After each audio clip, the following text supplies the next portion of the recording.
UCC amendments. I know that's you could devote as much time as you want to that one. So if you like, we could start on that, do 30 minutes on that, and then jump to the Equal Rights Amendment. And then if you wanted, we could go back to the UCC matter afterwards, if that sounds like a good plan. But I'm flexible however y'all want to do it. Does anyone have any preference? I guess we'll proceed in that manner.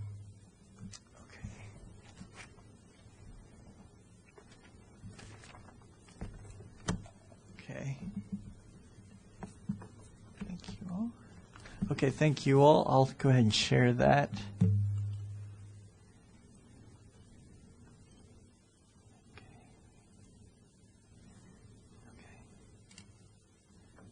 Okay, here it is.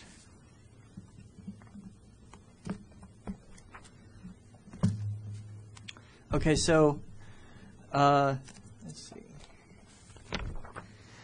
So this is you all asked for a complete draft of all the 2022 amendments. So that's what this is. That's why it's so huge. And you all have looked over it a little bit over some past few meetings. But you all wanted to go ahead and just dive in and do a line by line review. So we're happy to do that. I worked on a memorandum for this because it's just so huge, and I find it to be quite arcane. I'm not a commercial lawyer. I took it in law school, but that's the extent of my background. So I think the memorandum is helpful. So I can go over that, or we could just dive right into the draft, and the memorandum can just be used as reference. But I did want to just point that out to you, that you have that as a resource. And then I also wanted to point out that I did just recently hear back from the Bankers Association. They said they're generally supportive of these changes, particularly with regard to digital assets and the electronic promissory notes. They asked if there was anything specific you all wanted feedback on. I said there isn't anything specific at this time, but that if something arises, if you have a specific question that arises, that we would reach out to them. So it was good to get that message from them. And then also, you'll remember there was a subcommittee of the bankruptcy section of the Bar Association that had consisted of 4 attorneys, and they had said that they thought that these amendments were well written and well conceived. So that's the preliminary feedback that we've got so far on it. But yeah, if you'd like, I could just dive right into the draft if that's appropriate. That sounds like the way to go. Thank you, David. Okay, great. Okay, so this draft is divided up into 6 parts. The first part has to do with adding a new Article 12 on controllable electronic records. We talked about that a little bit. I've got some examples. Of each of some of the principles and some of the substantive provisions and staff notes. And Part 2 is a huge part. It's the biggest part. It amends Article 9, which is the Secured Transactions Article.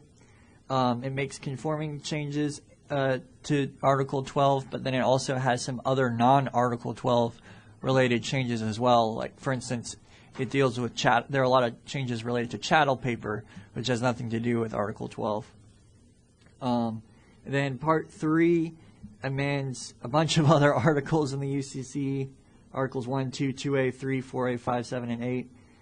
It makes conforming changes, and then also some other unrelated changes relating to emerging technologies. And then Part 4 is just a small conforming change outside of the UCC.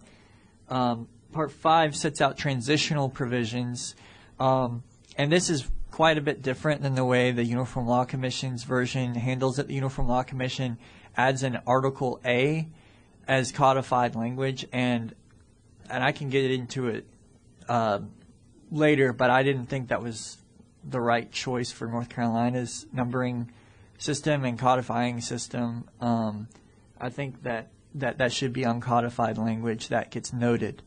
And also I found the language to be really confusing, so I rewrote a lot of it.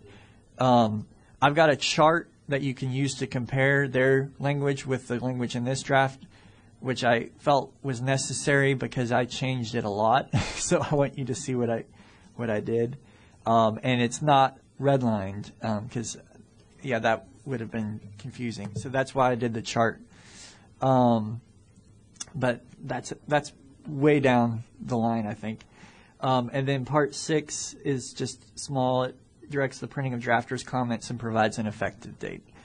And then just I did want to just mention, I know we're not going through the memo right now, but I did want to just mention that I have a table at the end of the memo that talks about some of the key terms, really key assets discussed in this draft, and it gives you some examples that I think are going to be more recognizable. Like, for instance, chattel paper, I didn't know what that was.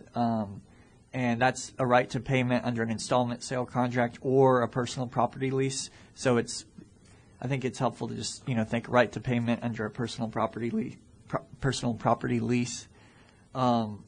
So there's that. But yeah, actually jumping into the draft for real. Part 1, like I said, that adds the new Article 12 on controllable electronic records. One thing to note, that redlining in this part's a little bit different. The redlining represents changes to the Uniform Act, not current law, which is the rest of the draft is different from that. So this is all going to be new language.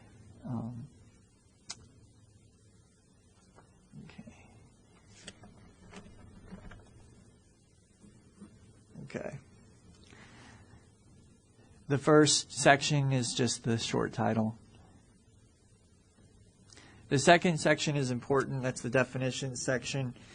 One thing that I did based on your feedback from a previous meeting is I combined all the definitions together into one list. The Uniform Act has some definitions separated from each other, but in an effort to be clear, the definitions are all put together in one list. There are a lot of references, a lot of definitions are cross-referenced. For instance, controllable account and controllable payment intangible are actually defined in Article 9, even though those are very important concepts for this article. Controllable electronic record, that's the key, that's the new asset in addition to controllable account and controllable payment intangible that is being introduced by this article. And it's really broad. It's a record stored in an electronic medium that can be subjected to control under one of the new sections. And let's see. Qualifying purchaser, that's important because that's basically like a holder in due course. It's somebody that purchases a controllable electronic record and they get that control, and they obtain control of that controllable electronic record for value in good faith and without notice of a third-party claim. And that means that you'll see later, but that means that they take it, that their interest is not subject to a third-party claim. And then transferable record, that's a similar concept, but it's different. That's something from the Uniform Electronic Transactions Act, and that is not, I think that is excluded from the definition of controllable electronic record. So that's a different, similar idea, but not covered by this. And then, let's see, I'll just keep going. And please interrupt me if you need to. And that's pretty much the gist of that. Do y'all have any comments or questions, or y'all want me to keep going? Okay. Yeah, why don't you keep going? Keep going. Feel free to point out things that we need to focus more so on. Okay. Okay. Okay. Yeah, and I guess I wanted to point out purchase also includes taking a security interest in. I thought that was kind of interesting. That's in a different statute. Next one has to do with the relation to this article is Article 9 on secure transactions and consumer protection laws. Article 9 governs if there's a conflict. Transaction under this article is subject to any different rule for consumers. And then I included a bunch of consumer protection laws there that and where I got that list was from a current language in 25-9-201. I've got that in a staff note here.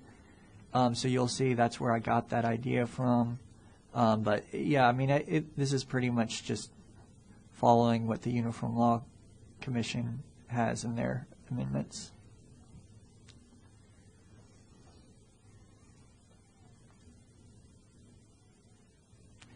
Okay, and then this one, 2512-104,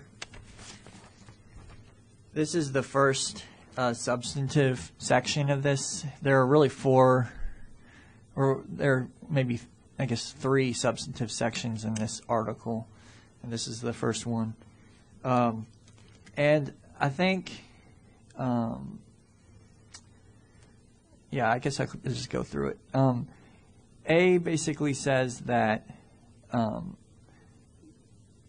that when this section is talking about the rights of purchasers and qualifying purchasers of controllable electronic records, you can apply the same protections for purchasers of the controllable accounts and controllable payment intangibles.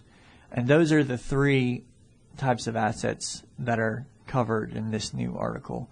So this is just saying you can apply the same treatment to the other two types of assets. That B is saying, B is kind of discussing the relationship between a controllable account and controllable payment intangible with the controllable electronic record. It's saying that a purchaser obtains control of the controllable account or controllable payment intangible if it obtains control of the controllable electronic record that evidences that account or payment intangible. So that makes sense. That's really just how the three, that's the relationship between the three types of assets.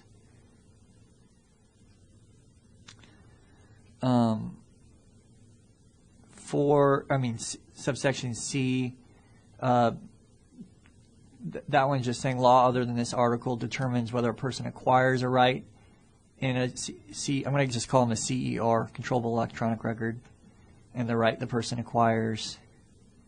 So it's limiting the scope of what this article is about.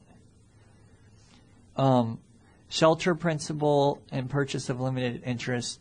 So this is saying that a purchaser of a CER acquires all rights in that the transferor had the power to transfer, which is pretty that's pretty basic. And then of course if they're just purchasing a limited interest, then they only acquire the rights only to the extent of the interest purchased. Okay, and then E is that holder in due course idea. A qualifying purchaser acquires its rights in the CER free of a claim of a property right. So they get special protection, like a holder in due course in the negotiable instruments, sort of like in that context. Because remember, they're the qualifying purchaser. They get it for value without notice of a third-party claim, and in good faith. David. Yes. Sorry, may I ask? I mean, I think it's a lot to ask you to walk us through and explain every section. And it was helpful when we had Professor Gabriel come speak to us before and give us the overview, and we can read the comments to the Uniform Act. And I'm just wondering, would there be some benefit to have you discuss with us if there are any sections where you made any substantive changes. Okay. Which, I mean, I think in years past with UCC, we've tried to adhere to the drafters, the draft presented by the Uniform Law Commission as much as possible. Yes. Right? So, and I don't know if other commissioners want to go section by section with an explanation. I just think that it's going to take a lot of time, and I think it's kind of our burden to do that individually if we want to substantively follow what's happening with this statute. So, are there any substantive changes, or are there particularly tricky changes that you've made based on North Carolina drafting mechanisms that you'd want us to look at? And I'd ask of the chair, are you in agreement? Can we take that approach instead of going section by section through the 171 pages? I think that would be a fine way to proceed. Someone at the last meeting made the request that we walk through these a little bit more carefully than we had earlier, but I think we're pretty comfortable with the changes you've made, and they've been basically stylistic to get them in conformity with North Carolina standards. Yes. We may run into some roadblocks when we get into Article 9, which has pretty extensive changes, but otherwise that, following the procedure that Professor Haley outlined would be great. Okay, thank y'all. Yeah, and really, I mean, y'all have predicted what I've done is that I have made some stylistic changes to make this, adapt this to North Carolina's drafting rules and numbering system and all that. But as far as substantive changes, I mean, I'll look through it, but I can't think of any substantive changes that I've made, just because, like you all said, this is kind of similar to what you were saying. This is a commercial law. There's interest in being in uniformity with other states, wanting to have predictability and uniformity in commercial law is definitely a positive result. So I could just kind of let's see.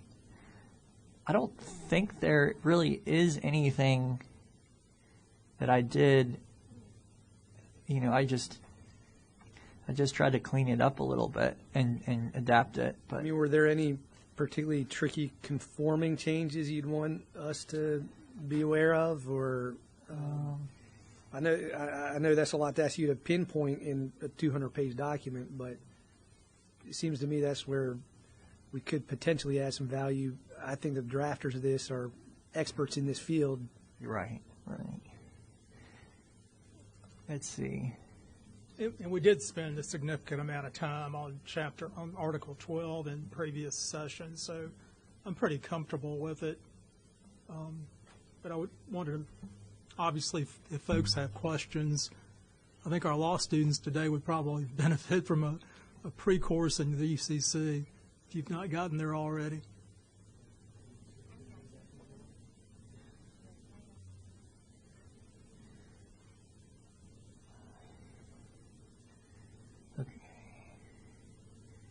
Okay, so I'm not seeing anything in Article 12 that really gave me too much problem. I guess one, they kind of give you an idea of maybe like one of the more extensive changes I made was there's a like in this section about discharge of when the account debtor on a controllable account or controllable payment intangible discharges its obligation by paying a person, the person having control of the CER, and there's a notification that has to be given. If that the account debtor cannot discharge their obligation by paying a person who formerly had control of the CER if the account debtor receives a certain type of notification. And like as you can see in subsection B and really in subsection D in particular, I modernized or I adapted the format of that list because in in the way that I was taught to draft is that you don't want to try to have a sentence that spills over from the introductory language of a list into the list, and that it's really better to have some leading language that highlights whether the list is going to be a disjunctive list or disjunctive list, and that each item in the list is kind of a separate item, and so you'll see I didn't say notification is ineffective under subsection B colon and then continue the list like the way the Uniform Act does. Instead, I introduced some introductory language to say all the following apply, and then had a complete list under each item in the list. So it's not really a massive change, but that's the type of change that I made. But yeah, that's not intended to be a substantive change at all. And really, that I don't recall anything in Article 12 being too tricky. I think I was able to do what I needed to do.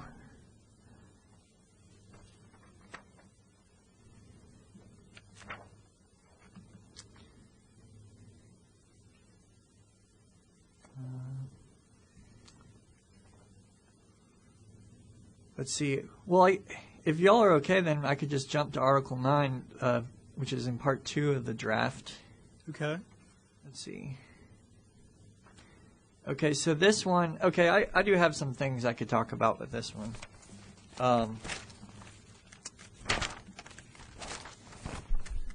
Well, let's see. So for this one, this is the definition section of Article 9 on secured transactions. The redlining in this case does mean it's a change to existing law. One big thing I did was I collapsed the definitions together into one list because that's something you all wanted for Article 12, so I wanted to continue that for Article 9. I didn't really make any substantive changes from the Uniform Act. The Uniform Act makes some substantive changes, obviously, but if you'd like, I could just kind of scroll through and I don't see anything that I did that was very substantive. Yeah, you'll see two new definitions there, S&E, S&OR. Okay. Chattel paper got rewritten.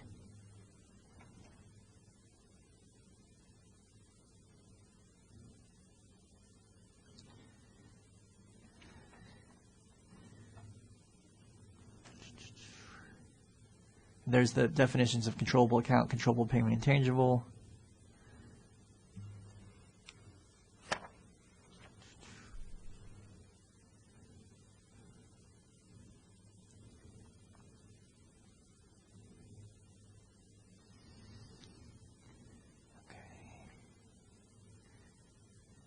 New definition of money.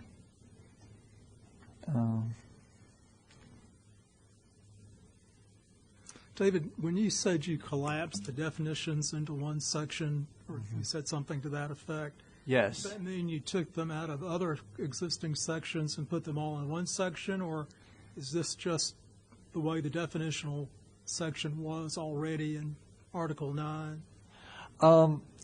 What I mean is that, and if you look now, you'll see that in existing law, in addition to having a list of definitions and then defining them, they'll have a second list. It has a second list of definitions with the cross-reference, and yeah, there's a lot. And what I did was I just put those together into one list. Okay. Yeah, for clarity.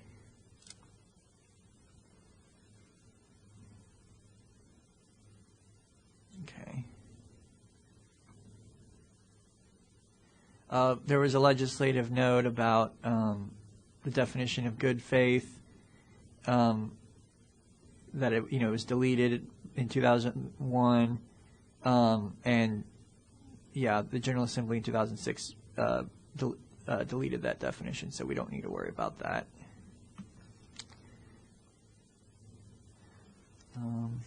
Let's see.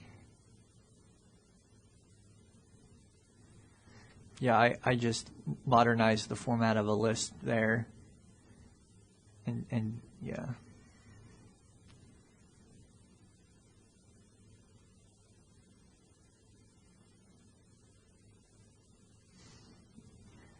Yeah, I really just adapted what they sent us.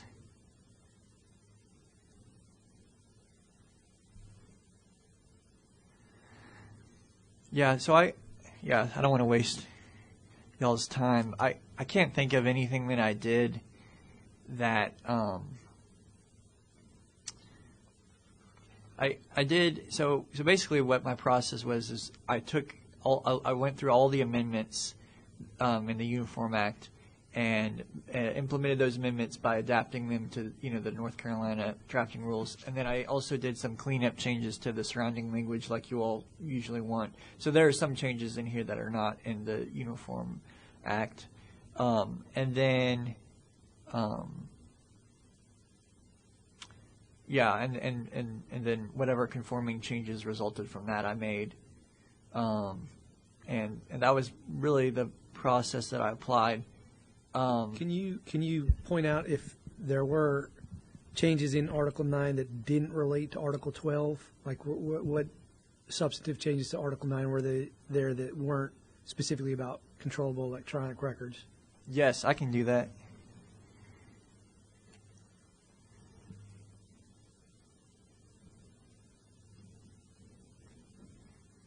Okay, so I'll go back to, this was a smaller change, but let's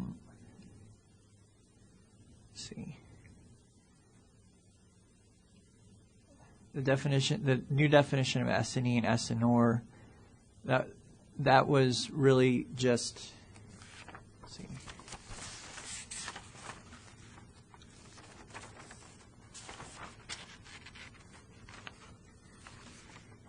That was to clarify that assignment refers to either the sale of a payment right or a security interest in a payment right.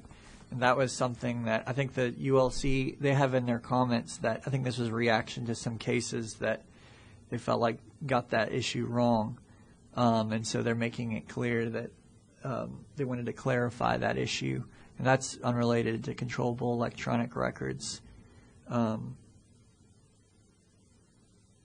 then they also replaced the term authenticated with signed in numerous places to conform to that definition in the Article 1 chapter-wide definition. But getting to like the meatier, I can get to the meatier changes in Article 9 that are not controllable electronic record related.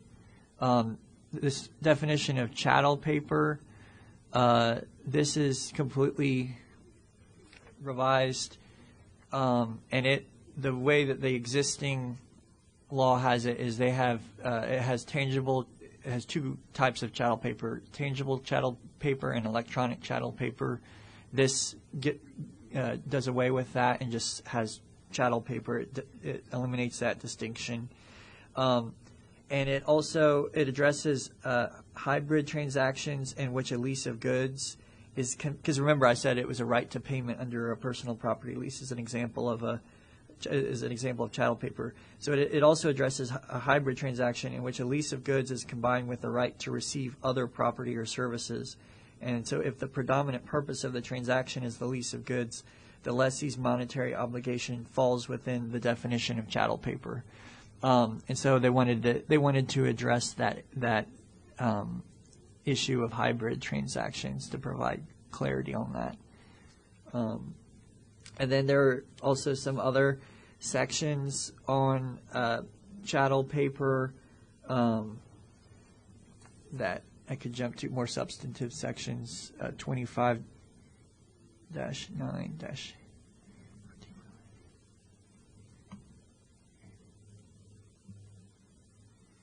This was a new section It provides that a security interest in chattel paper may be perfected by taking possession of each authoritative tangible copy of the record evidencing the chattel paper and obtaining control of each authoritative electronic copy of the electronic record evidencing the chattel paper. And there's another section that provides for when a secured party has control of an authoritative electronic copy of a record evidencing chattel paper. So this is, like you would expect from it's talking about perfection of security interest in chattel paper.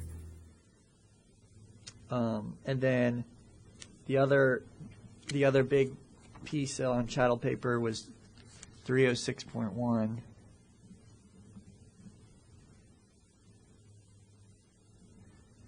This is just determining what law governs the perfection and priority of security interests in chattel paper.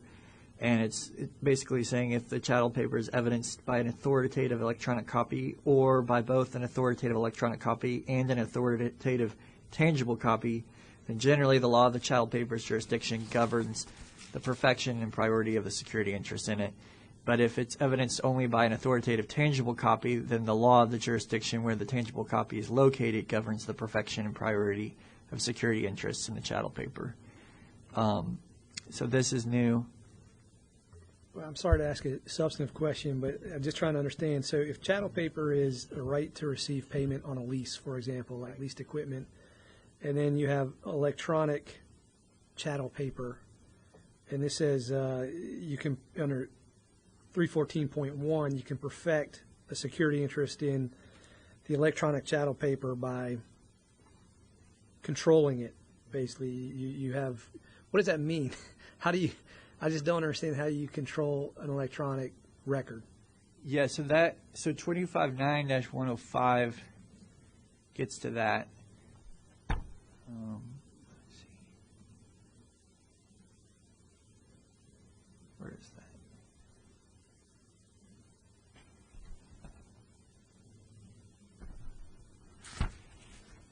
Sorry, there are a lot of references to I thought I was going to be able to get it It's on quickly. page 42. Oh, okay, thanks.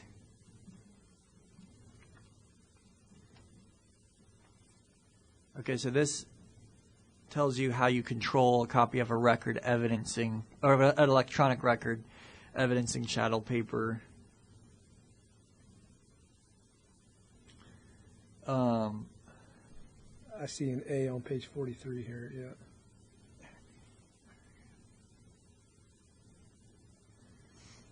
Yeah, and let's see. So the general rule is if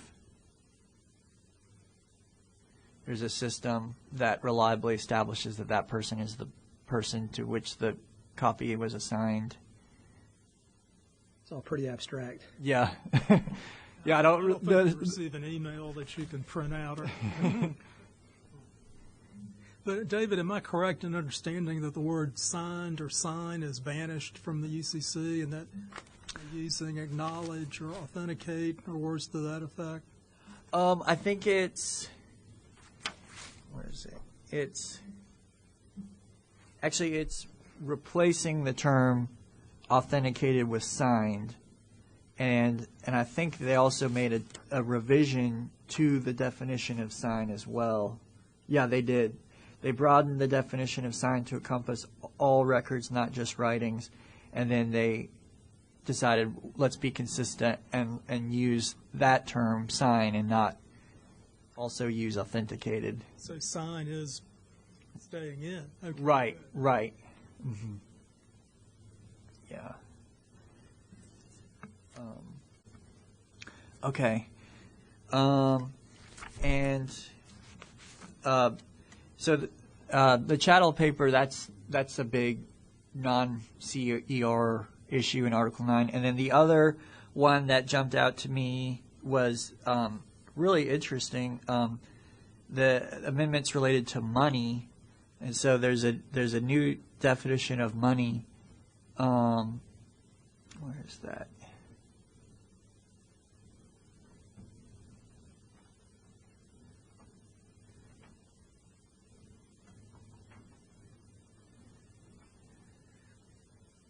So it cross-references a definition in Article 1, which is the chapter-wide definitions, and I can go into that real quick. But it excludes a deposit account or money in an electronic form that cannot be subjected to control under 259-105.1, which, as you would expect, that deals with how you control electronic money. The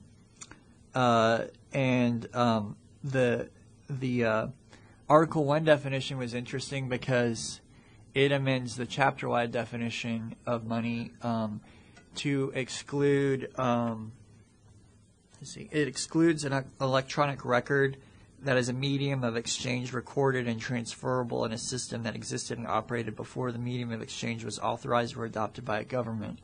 And maybe I should jump to that definition real quick. I'm sorry if I'm jumping around too much here. Okay. But this was kind of a big issue that's come up because they wanted cryptocurrency like Bitcoin to not be considered money under the UCC, but to be considered to be a controllable electronic record under their new Article 12. But what happened was there have been two countries, El Salvador and the Central African Republic, that adopted Bitcoin as an official currency. And so under the current definition, you could argue that Bitcoin is money under the UCC. So they added this new sentence to say it's not, that Bitcoin is essentially not money because it existed and operated before it was authorized by a government. So that was really interesting, I thought.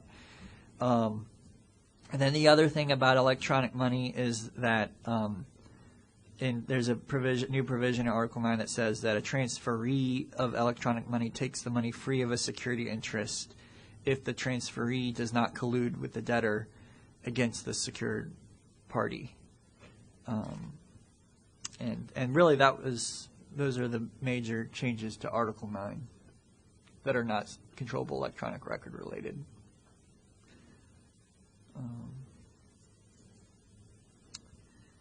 And then in the Part 3, there were just kind of a grab bag of different changes in several articles of the UCC. I could jump into any of those that you want. I went through the highlights in my memo, but a lot of those were not controllable electronic record related either. There were some other emerging technologies issues there. But yeah, I mean, I didn't make any substantive change to that either. The only thing that the only part of this draft that I would really want to make sure you all looked at was maybe the transitional provisions, which is kind of funny because that's maybe less important than some of the other provisions. But those I really revised quite a bit because I was just really confused when I was reading it. And what do you mean when you say transitional provisions? The process of integrating these new amendments into the existing law? Exactly. And what what law applies to what transactions, whether it's the existing law today or the law as amended by this draft. And also there's an adjustment period for when people can perfect security interests under the new law and still retain their, gives them a grace period to perfect their existing security interests so that they're in compliance with the new law. But yeah, it's definitely the most complicated transitional language that I've seen, which makes sense. It's a complicated law, but I have a chart for that so that y'all can see y'all can compare what I did. But Yeah, none of it was intended to be substantively different from what the Uniform Law Commission did.